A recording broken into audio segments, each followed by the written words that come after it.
دوستان عزیزم سلام، امیدوارم که خوب و خوش باشید. به کانال خودتون آشپزخانه فریبا خیلی خوش اومدید. امروز در خدمتتون هستم با آموزش کیک سیب یک تخم مرغی. امیدوارم که مورد پسندتون واقع بشه. موادی که نیاز داریم عبارتند از 60 سی سی روغن که در حدود 1/3 لیوان دسته‌دار میشه، 80 گرم شکر که در حدود 1/3 لیوان هستش، 150 سی سی شیر که حدود 2/3 لیوان هست و 150 گرم آرد سفید که حدود 1 لیوان دسته‌دار میشه. مقداری سیب، 1 عدد تخم مرغ، 1 قاشق چایخوری بیکینگ پودر، سر قاشق چایخوری نمک، نصف قاشق چایخوری وانیل و 1 قاشق غذاخوری آب لیموی تازه. دوستان عزیز، ابتدا سیب ها رو به این صورت برش میدیم، برش های نازک، اونها رو کنار میگذاریم. حالا داخل یک ماهیتابه 1 قاشق شکر میریزیم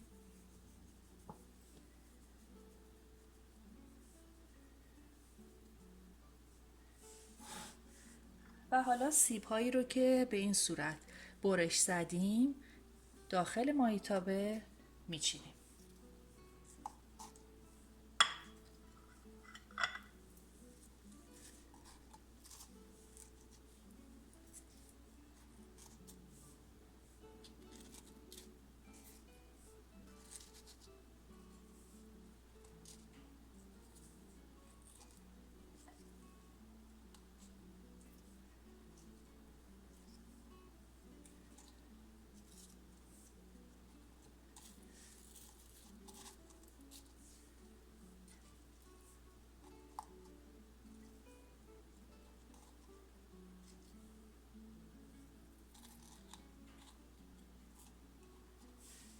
خب ماهیتابه رو کنار میگذاریم و میریم برای درست کردن مایه کیک.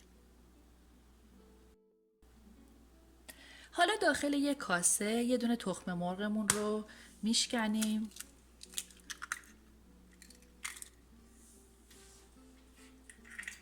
و به اون نمک و وانیل رو اضافه میکنیم. حالا یه مقداری اون رو میزنیم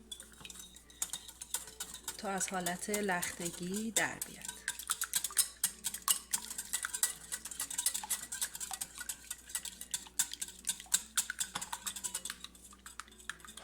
خب حالا شکر رو بهش اضافه میکنیم.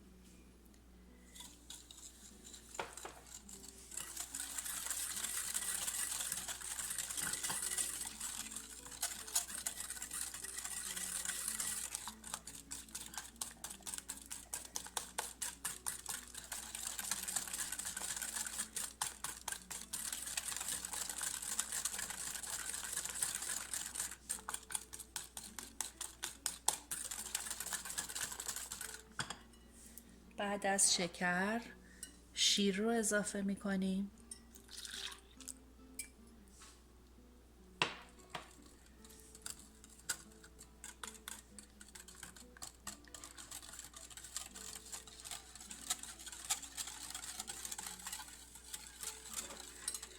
و بعد روغن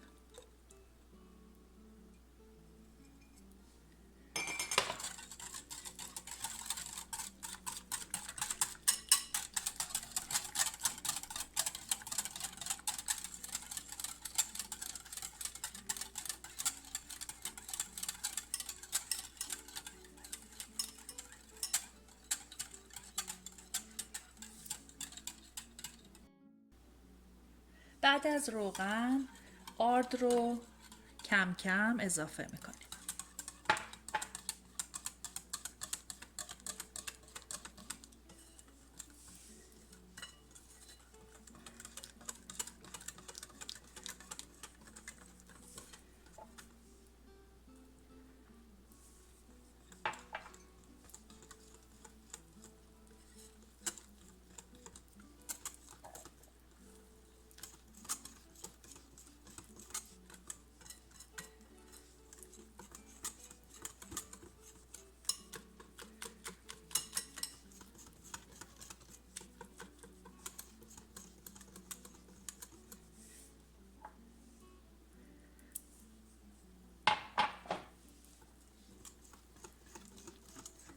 غلظت مایع کیک باید شبیه به فرنی باشه،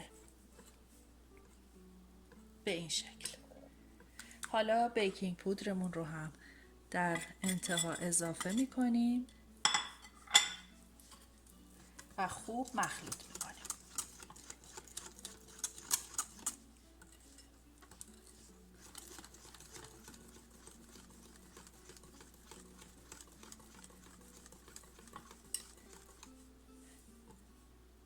به این صورت.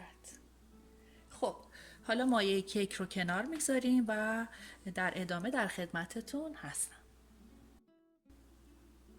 خب حالا موقع اون هستش که مایع کیکمون رو داخل ماهیتابه بریزیم، اما قبل از اون یه قاشق غذاخوری آب لیموی تازه داشتیم که اون رو هم به مایع کیکمون اضافه میکنیم و مایع رو یه مقداری مخلوط میکنیم.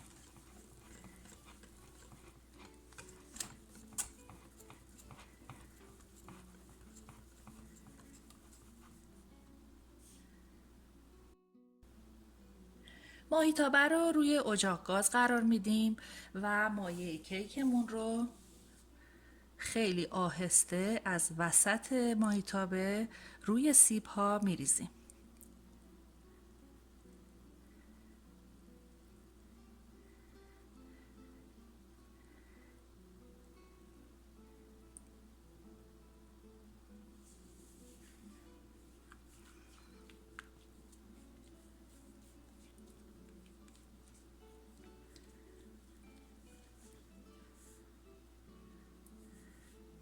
خب حالا روی کیک رو صاف میکنیم.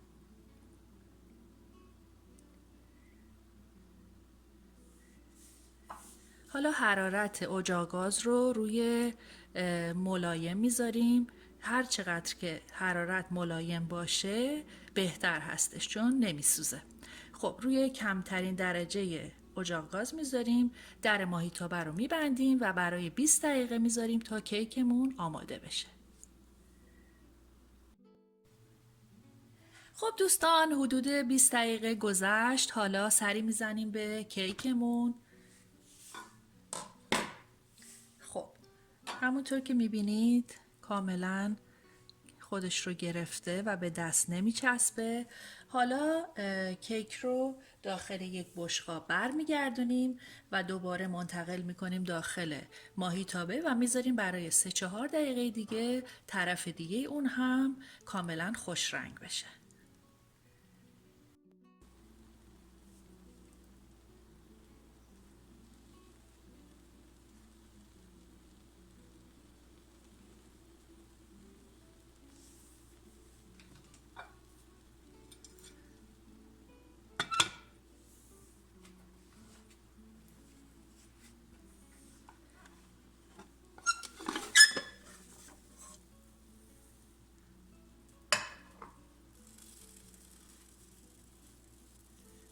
حالا دوباره منتقل میکنیم داخل ماهیتابه.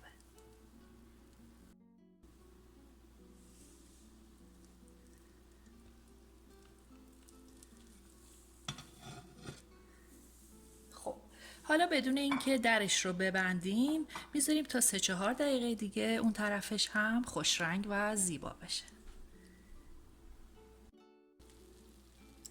خب دوستان عزیزم کیک سیبمون هم به همین راحتی آماده شد. همونطور که میبینید چقدر زیبا و خوش رنگ و رو شده و فوق العاده هم خوشمزه هستش. توصیه میکنم که این کیک خوشمزه رو آماده کنید و مطمئنم که خیلی خوشتون میاد. این کیک به همراه قهوه و چای خیلی میچسبه. خب من این کیک رو داخل یک ظرف سرو میکنم و تقدیمتون.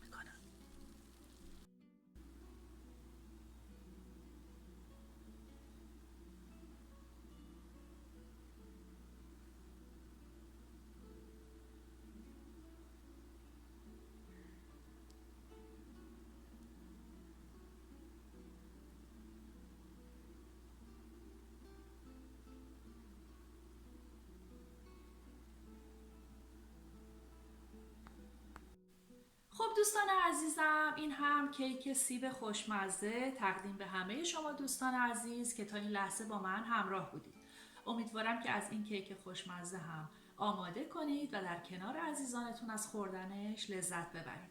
لطفا ویدیوهای من رو بین دوستان و آشنایانتون به اشتراک بگذارید و اگر بیننده بار اول برنامه من هستید لطفا سابسکرایب یادتون نره. خیلی دوستتون دارم. تا یک برنامه دیگه و یک غذای دیگه، خدا نگهدار.